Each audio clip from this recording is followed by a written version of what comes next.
Time TN நேயர்களுக்கு வணக்கம். இன்று நம்முடன் மூத்த பத்திரிகையாளர் திரு தாமோதரன் பிரகாஷ் அவர்கள் இணைஞ்சிருக்காரு. வணக்கம் சார். வணக்கம் அனிதா டேனியல் மேடம். வணக்கம் சார். நம்ம தொடர்ந்து பேசிட்டு வந்த ஒரு விஷயம் என்னன்னு பார்த்தீங்கன்னா, விஜய் வந்து கரூர் பயணம் போறாரு அப்படின்ற மாதிரி.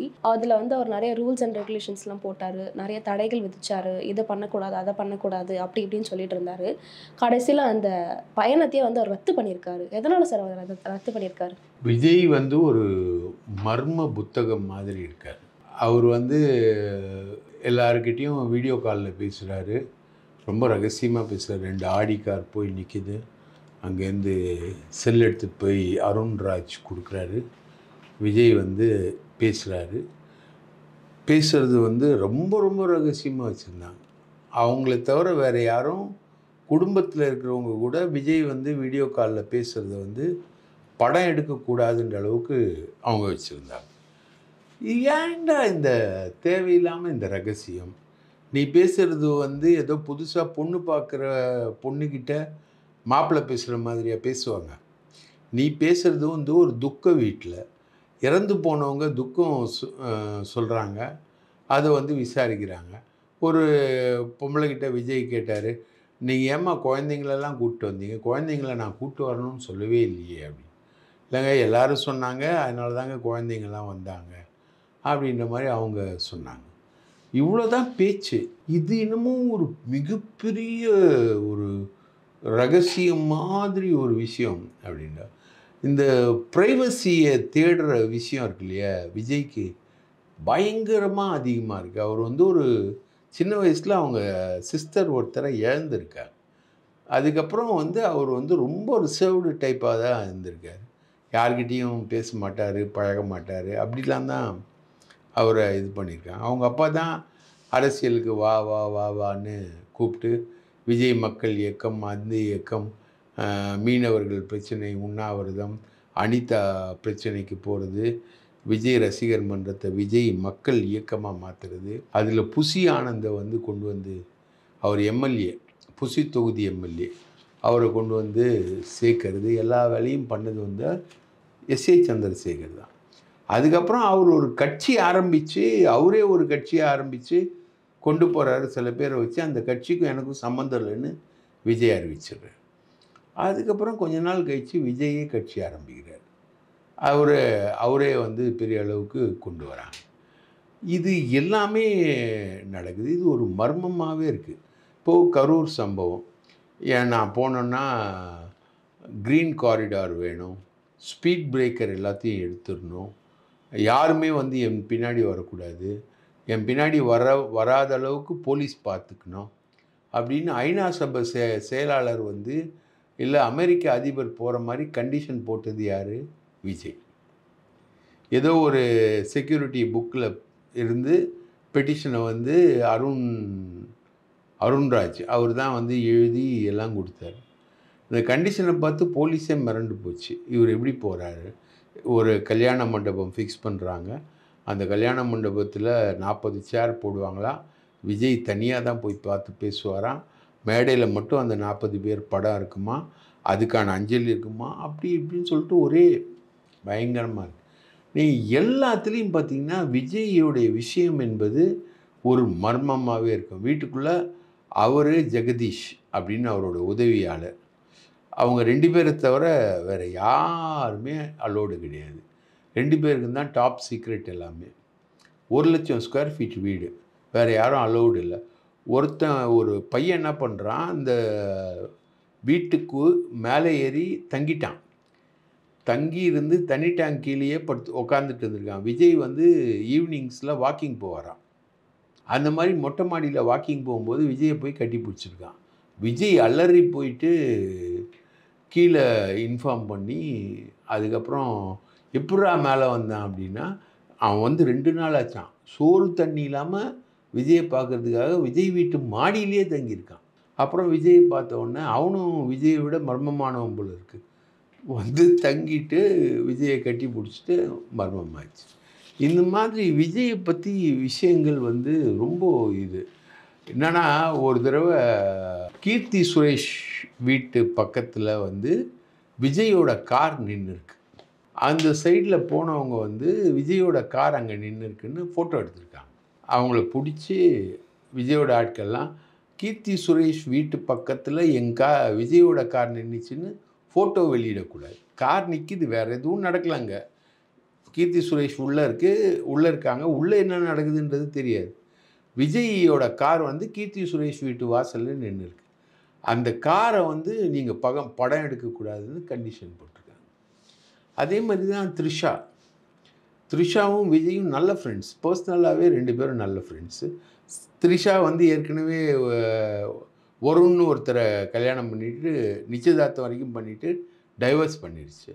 த்ரிஷா வந்து சாதாரணமாகவே சினிமாவில் நடித்தா அது விளம்பரங்கள்லேயே கோடிக்கணக்கில் அது சம்பாதிக்குது. அந்த த்ரிஷாவுக்கு ஒரே ஒரு ஆசை, அந்த அம்மாவுக்கு தமிழ்நாட்டு சிஎம் ஆகணும்னு ஆசை. அது ஏற்கனவே இணையதளத்தில் ஒன்றில் சொல்லி அது பிரபலமாச்சு. அந்த த்ரிஷாவுக்கும் விஜய்க்குமான நட்பும் மர்மமாகவே இருக்கும். அதே மாதிரி அவருடைய பர்சனல் ஃபேமிலி இருக்கு இல்லையா, சங்கீதா மகன், இவங்களுக்கும் ஒரு மகள் இருக்கு. மகனுக்கும் மகளுக்கும் விஜய்க்கும் மனைவிக்கும் இருக்கிற உறவு மர்மமாக தான் இருக்கும். இது எப்படின்னா, ஜெயலலிதாவுக்கு ஒரு குழந்தை இருக்குது, ஒரு பெண் குழந்தை இருக்குது, அது லண்டனில் படிக்குது அப்படின்லாம் சொல்லுவாங்க, கதை விடுவாங்க, ரைட்டா? அந்த மாதிரி எந்த குழந்தையும் கிடையாது ஜெயலலிதாவுக்கு. அப்போது ஒருத்தர், இப்போது நம்ம ஊடகவியலாளர் ஒருத்தர் பேசும்போது, அவங்க அண்ணன் மந்திரியாக இருந்தவர், எங்கள் அண்ணன் பார்த்துருக்காரு, ஒரு தொட்டியில் வச்சு தள்ளிட்டு போவாங்க குழந்தைய அப்படின்னு.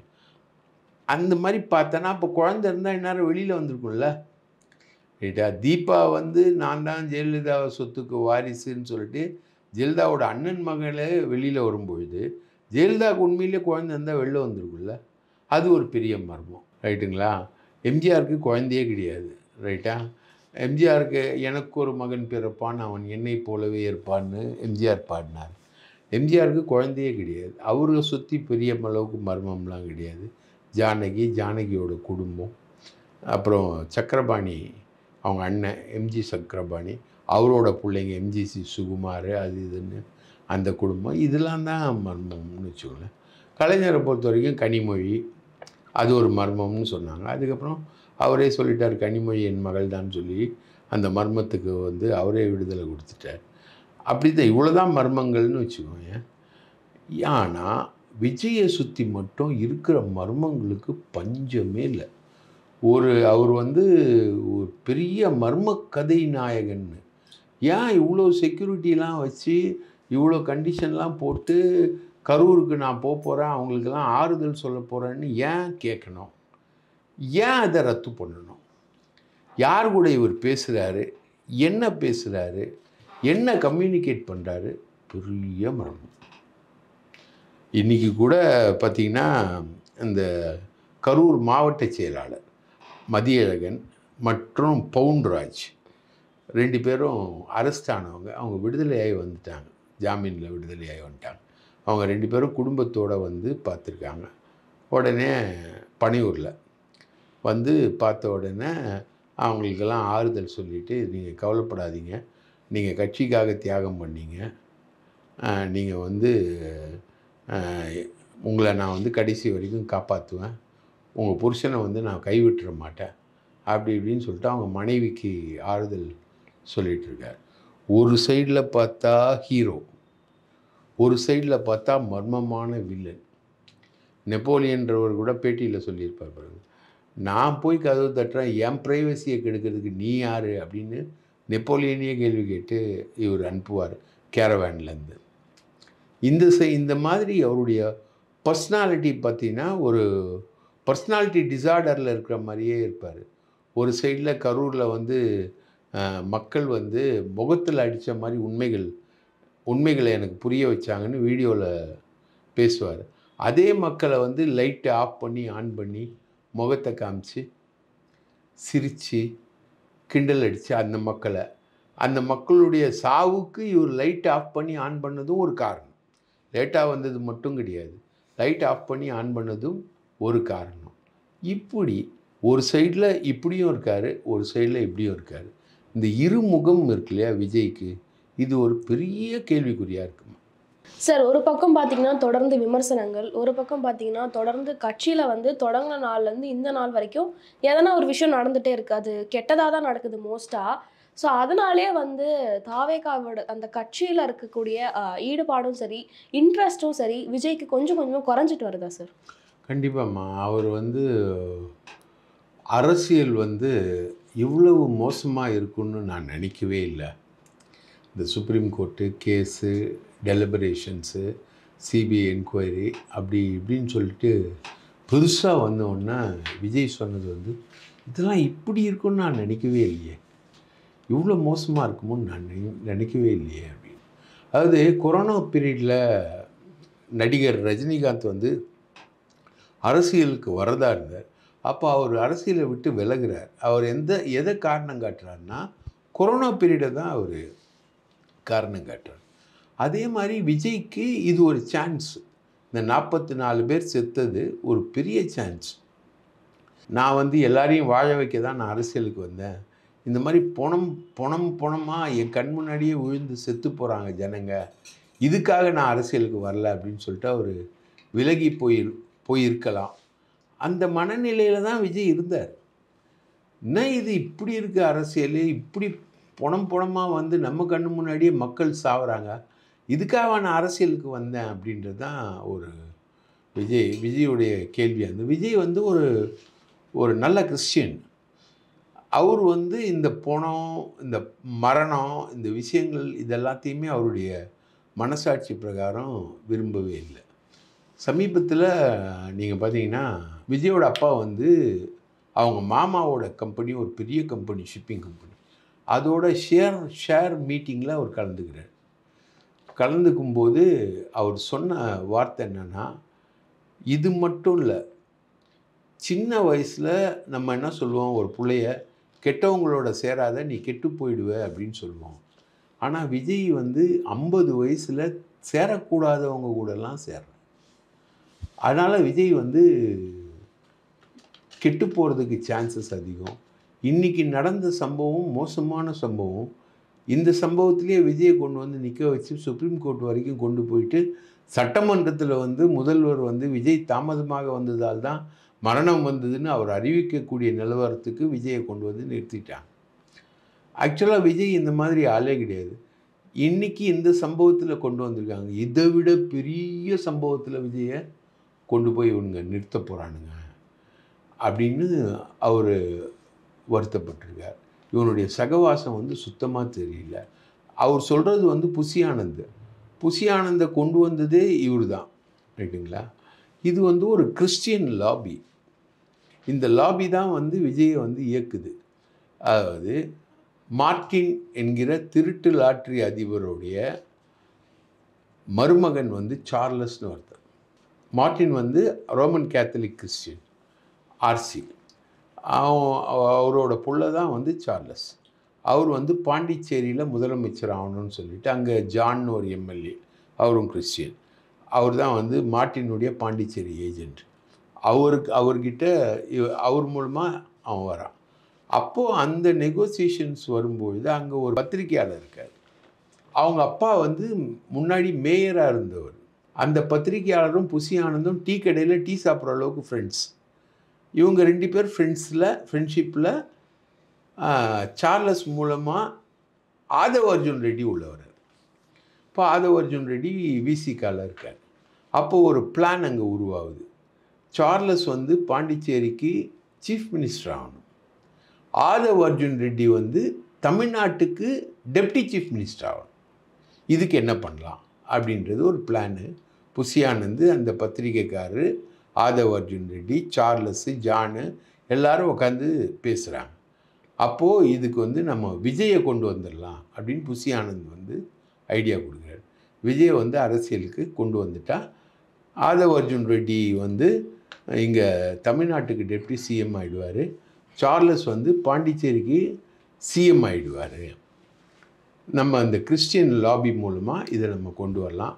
இதுக்கு ஒர்க்கு வந்து எப்படி பண்ணோன்னா, நம்ம வந்து சார்லஸையும் ஆதவ் அர்ஜுன் ரெட்டியும் பிஜேபியோடு இணைக்கணும். பிஜேபியோடு இணைக்கணுன்ற ஃபார்முலாவுக்கு மார்ட்டினும் ஓகே. ஏன்னா மார்ட்டின் மேலே அமலாக்கத்துறை கேஸ் இருக்குது. ஆதவ் அர்ஜுன் ரெட்டி மேலேயும் அமலாக்கத்துறை கேசஸ் இருக்குது. அதனால் 2 பேருமே அதுக்கு சம்மதம் தெரிவித்தாங்க. அப்போ இதுக்கு பலிகடா யார் அப்படின்னா விஜய். விஜய் மூலமாக இதை கொண்டு வரலான்னு சொல்லிட்டு அந்த பத்திரிகையாளர் அவர் வேலை செய்யக்கூடிய பத்திரிகையை இன்டெலிஜ் பண்ணுறாரு. திருமாவளவன் மூலமாக அம்பேத்கரையும் பெரியாரையும் இணைச்சி ஒரு நூலை ஆதவ் அர்ஜுன் ரெட்டி வெளியிடுறாரு.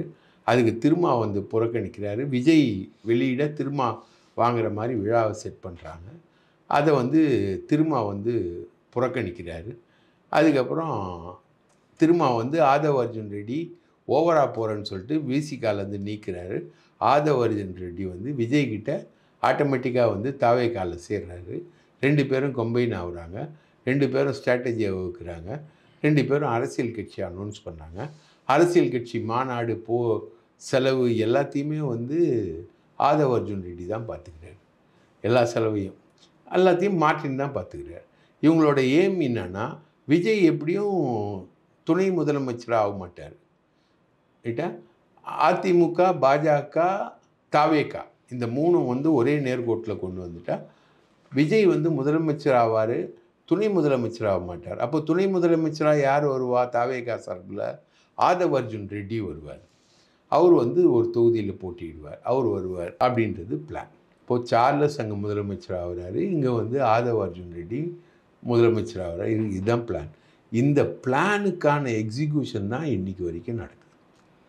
அந்த எக்ஸிக்யூஷனில் ஒன்று தான் கரூரில் வந்த கலவரம். ரைட்டுங்களா? கரூரில் நடந்த ஸ்டாம்பீடு விஜய் கண்ணு முன்னாடியே நடக்குது. ஆதவ் அர்ஜுன் ரெட்டி வந்து ட்வீட் போடுறாரு. நேபாள் மாதிரி, யூபி மாதிரி தமிழகத்தில் வந்து புரட்சி நடக்கும், அந்த புரட்சியில் வந்து பெருவாரியான இளைஞர்கள் ஈடுபடுவாங்க, அதுதான் வந்து இந்த கரூரில் நடந்த சம்பவத்துக்கு பதில் அப்படின்னு ஒரு ட்வீட் போடுறாரு. அவர் என்ன மீன் பண்ணுறாருன்னா, ஒரு பெரிய கலவரத்தை உருவாக்கி அதில் வந்து விஜயை சம்மந்தப்படுத்தணுன்றது தான் அவரோட வியூகம். அடுத்ததாக விஜய் வந்து சீனுக்கு வரணுன்னா அதான் வியூகம். இதைத்தான் எஸ்.ஏ. சந்திரசேகர் சொல்கிறாரு. இவங்க இதோட விட மாட்டாங்க, அடுத்ததாக விஜயை இதை விட பெரிய சம்பவத்தில் ஈடுபட வைப்பாங்க அப்படின்னு அவர் சொல்கிறார். அப்பாவோட அப்சர்வேஷன் வந்து பிள்ளைக்கும் போயிருக்குல்ல, அதான் அவர் கரூருக்கு போகிறத அவர் கேன்சல் பண்ணி சிச்சுவேஷனை அவரோட கண்ட்ரோலில் எடுக்கிறார். சார், இப்போ நீங்கள் சொல்கிறதெல்லாம் வச்சு பார்த்தீங்கன்னா தாவேக்கால வந்து ஆதவ் அர்ஜுன் ரெட்டி சொல்கிறது தான் நடக்கும். அந்த சாணக்கிய சம்மதம்னு ஒன்று சொல்லுவாங்க, அந்த மாதிரி ஆதவ் அர்ஜுன் ரெட்டி சம்மதம் தான் அந்த மாதிரியான ஒரு வழி வகுக்குதே சார் இது. ஆமாம், ஆதவ் அர்ஜுன் ரெட்டியோடைய சபதம் தான் அது எல்லாமே. நீங்கள் ரொம்ப சாதாரணமான ஆள் கிடையாது ஆதவ் அர்ஜுன் ரெட்டி. இந்த மாதிரி ஒரு ட்வீட் போட்டு அதை அழிச்சிட்டு அவர் போகிறாரு. அவர் மேலே கேஸ் போடுறாங்க, முன்ஜாமீன் போடுறாங்க. முன்ஜாமீனில் எஸ்வி சேகர் வழக்கெல்லாம் சுட்டி காட்டுறாங்க. எஸ்வி சேகர் கூட ஃபேஸ்புக்கில் எழுதிட்டு மாற்றி அழிச்சாரு, அதெல்லாம் செல்லாது அப்படின்னு. அதெல்லாம் கவலையே படல. நேற்று கூட விஜயை வர வைக்கிறதுக்காக போய் அங்கே கரூருக்கு போய் கேடிஆர் மகால், பிடிஆர் மகால்னு 2 கல்யாண மண்டபத்தை பார்த்துட்டு வந்திருக்கார். ரைட்டா? ஆனால் விஜய் வந்து கேன்சல் பண்ணிட்டு தீபாவளிக்கு அப்புறம் பார்த்துக்கலாம் அப்படின்னு. தீபாவளிக்கு அப்புறம் கூட அவர் போவாரா இல்லையான்றது ஒரு பெரிய சந்தேகத்துக்குரிய விஷயந்தான். போனால் உண்டு, போகலன்னா உண்டு. விஜயை பொறுத்த வரைக்கும் இது மாதிரி விஷயங்கள்லாம் அன்வான்டாக அவர் வந்து செய்ய விரும்பலை. மக்கள் சாவறதை வந்து அவர் விரும்பலை. அதனால தான் அவர் இமீடியட்டாக ராகுல் காந்திக்கு லைனை போட்டு பேசி சிஎம்முக்கு கிளாரிஃபிகேஷன் கொடுத்தார். அவர் இந்த விஷயத்துக்கும் எனக்கும் சம்மந்தம் இல்லை, நான் இதை விரும்பலை அப்படின்ற மாதிரி தான் அவருடைய கன்டென்ஷன், அவருடைய இன்டென்ஷன் இருந்தது. அதை தான் இவரும் எஸ்.ஏ. சந்திரசேகரும் அவருடைய வார்த்தைகளில் பண்ணுறார். இப்போ நீங்கள் பார்த்தீங்கன்னா புசி ஆனந்த், ஆதவ் அர்ஜுன் ரெட்டி, அந்த பத்திரிகையாளர் மார்ட்டினுடைய கள்ளலாற்றி பணம், சுரண்ட பணம், அதுக்கெல்லாம் எல்லையே இல்லை. புரியுதுங்களா? அவங்க மகனே சொல்கிறார், எங்கள் அப்பா மாதிரி வருமான வரி கட்டக்கூடிய ஆளே கிடையாது இந்தியாவில் அப்படின்னு அவங்க மகனே வந்து சொல்கிறார். ஸோ இது எல்லாமே வந்து ஆதவ் அர்ஜுன் ரெட்டியுடைய சபதம் தான். இந்த சபதம் வந்து நிறைவேறதுக்கு இது ஒரு விதமான சோஷியல் இன்ஜினியரிங்கில் ஒரு ஸ்ட்ராட்டஜியில் பண்ணக்கூடிய விஷயம். இப்போ ஒரு புதுசாக ஒருத்தர் வர்றார், இவர் 27% வாக்கு வந்திருக்குன்னு அவர் சொல்கிறார் விஜய்க்கு. எந்த கார்ப்பரேஷன் தேர்தலில் எந்த வார்டில் எந்த இடத்துல இவர் செக் பண்ணார் அப்படின்றதுக்கான விஷயமே இல்லை. இவங்க சர்வே எடுக்கிறாங்க, ரெகுலராக சர்வே எடுக்கிறாங்க. அந்த சர்வேயில் வர்றது 27% வாக்குகள் வந்து விஜய்க்கு இருக்கிறதா இவங்க சொல்கிறாங்க. அந்த சர்வேவுடைய வேலிடிட்டி என்னன்னு தெரியல. இது வரைக்கும் விஜய் வந்து அன்டெஸ்டட் அன்ப்ரூவன் தான், ரைட்டுங்களா? இப்போது எடப்பாடி பழனிசாமி வந்து முழுக்க முழுக்க விஜய்க்காக குதிக்கிறார். பாஜக குதிக்குது விஜய்க்காக. விஜயும் பாஜகவும் எடப்பாடி பழனிசாமியும் கூட்டணி வந்துட்டு தான் சொல்கிறாங்க. பெரியாரை தூக்கி பிடிச்சவன் தான் ஆதவ் அர்ஜுன் ரெட்டி. அது ஒரு இது. பெரியாரையும் காந்தியும் பக்கத்தில் வச்சிருந்ததுனால தான் வந்து திருமாவளவன் வந்து ஆச்சரியப்பட்டு போய் இவரை பக்கத்தில் சேர்த்தாங்க அப்படின்னு திருமாவளவனே சொல்லியிருக்கார். இதெல்லாம் வந்து ட்ராமா. பெரியார், அதே பெரியாரை வந்து தூக்கி பிடிச்சி ஜான் ஆரோக்கியம் வந்து கொண்டு போகிறார். அஞ்சலி அம்மாள், பெரியார், நிறைய பேர் வந்து கொள்கை தலைவர்களாக இவங்க கொண்டு போகிறாங்க. அதான் கொள்கைன்ற அடிப்படையில் கொண்டு போகிறாங்க. விஜயே கேட்டகாரிக்கலாக சொல்கிறார், நம்ம ரொம்ப உஷாராக இருக்கணும். சோஷியல் மீடியாவில் இருக்கிறவனுங்க நம்ம வந்து பிஜேபியோடைய வாரிசுன்னு சொல்லி பேசுவானுங்க, நம்ம தான் பிஜேபி வாரிசுன்னு சொல்லி பேசுவானுங்க, நம்மளை வந்து டேமேஜ் பண்ணுவானுங்க அப்படின்னு விஜயே பேசியிருக்கார். சோஷியல் மீடியா ப்ரோக்ராம் ஒன்றில் சோஷியல் மீடியாவில் இருக்கிறவனுங்க இப்படிலாம் பேசுவானுங்க அப்படின்னு விஜயே பேசியிருக்கார். அப்போது சோஷியல் மீடியாவில் இருக்கிறவனுங்களை பற்றி மோசமாக பேசக்கூடிய விஜய் இன்னைக்கு எங்கே? இது வந்து விஜய் வந்து ஐடென்டிட்டியில் தொலைஞ்ச குழந்தை மாதிரி இருக்கார். ஒரு குழந்தைக்கு திடீர்னு நான் யார் அப்படின்றது மறந்து போயிடும்.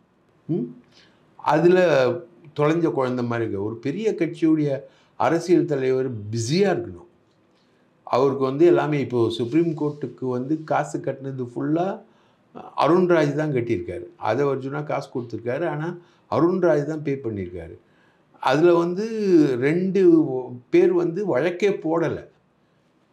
ஒரு பையன் செத்து போயிருக்கான், அவங்க அப்பனுக்கும் அவனுக்கும் சம்மந்தமே இல்லை. 8 வருஷமாக அந்த பொம்பளை தனியாக இருந்திருக்கு. அந்த பொம்பளை வந்து பேட்டிலாம் கொடுக்குது, அந்த மாதிரிலாம்.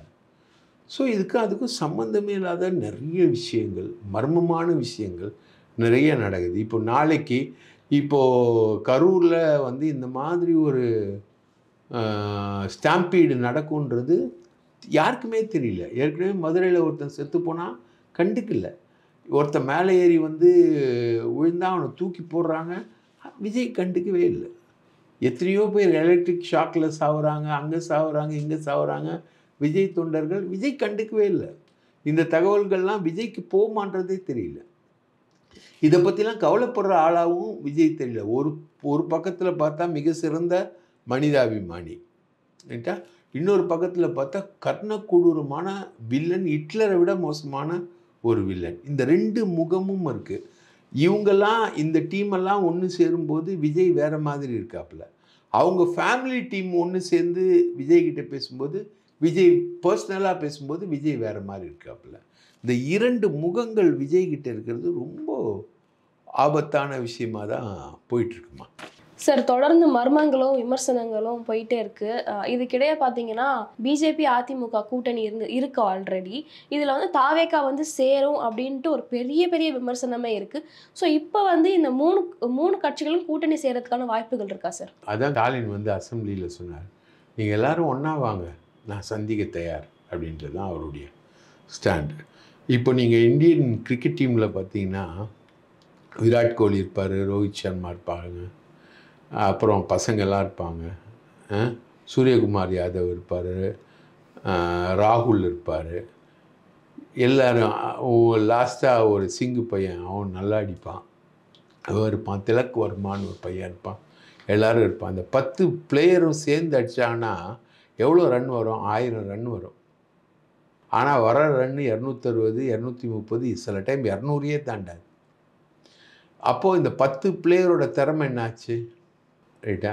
அப்போது எதிரி வீசக்கூடிய பந்து, அது வரக்கூடிய முறை, மைதானத்தில் இருக்கக்கூடிய சூழ்நிலைமை, தட்பவெப்பம், ஈரப்பதமாக இருக்கா, அந்த மைதானம் எப்படி இருக்குது, எல்லாமே அதில் வந்து அக்கௌண்ட் ஆகும்.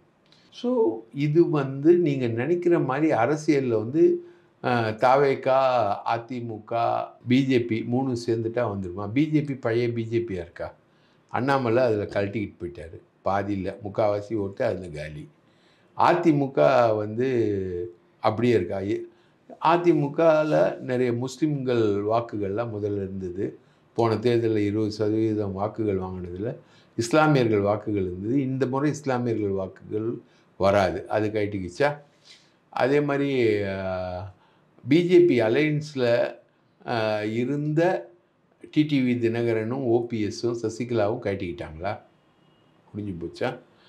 அதே மாதிரி இப்போது தாவேகாவுக்கு வந்து ஒரு மிகப்பெரிய பேர் இருந்தது. எல்லாரும் கிறிஸ்தவர்கள் ஓட்டு போடுவாங்க. குறிப்பாக தலித் கிறிஸ்தவர்கள் வந்து விஜயை வந்து பெரிய ஹீரோவாக பார்த்தாங்க.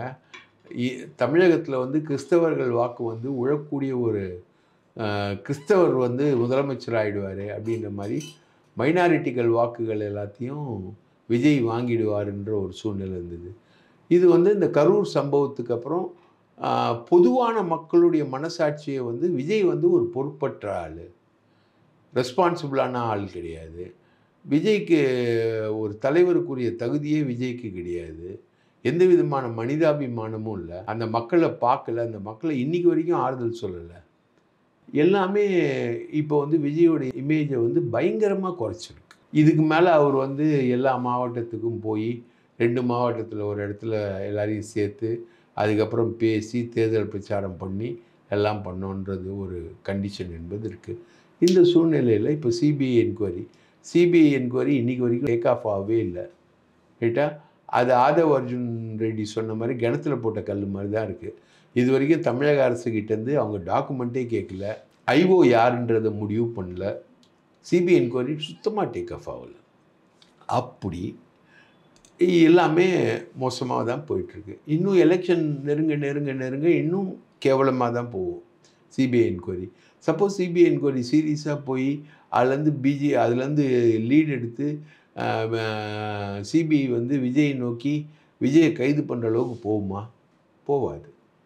அதுக்காக தான் சிபிஐ என்கொயரி. அப்போது பொதுமக்கள் மத்தியில் 44 பேர் செத்து போனாங்களே, அதுக்கு என்ன நியாயன்ற கேள்வி வருமே. அதுக்கு விஜய் என்ன பதில் சொல்வார்? சொல்ல முடியாது. ஸோ இன்றைக்கி வரைக்கும் விஜய் வந்து பிஜேபியோட போகிறது சம்மந்தமாக டிசைட் பண்ணல, ஓப்பனாக எதுவுமே பண்ணல. ஆதவ் அர்ஜுனா ரெட்டி வந்து அதை எல்லா வேலையும் பார்த்துக்கிட்டு இருக்காரு. அங்கேயும் இங்கேயும் அதிமுக எல்லார்கிட்டையும் பேசுகிறாரு. ஜெகதீஷ் அப்படின்னு ஒரு கேரக்டர், அந்த கேரக்டர் தான் வந்து மிக முக்கியமான கேரக்டர்.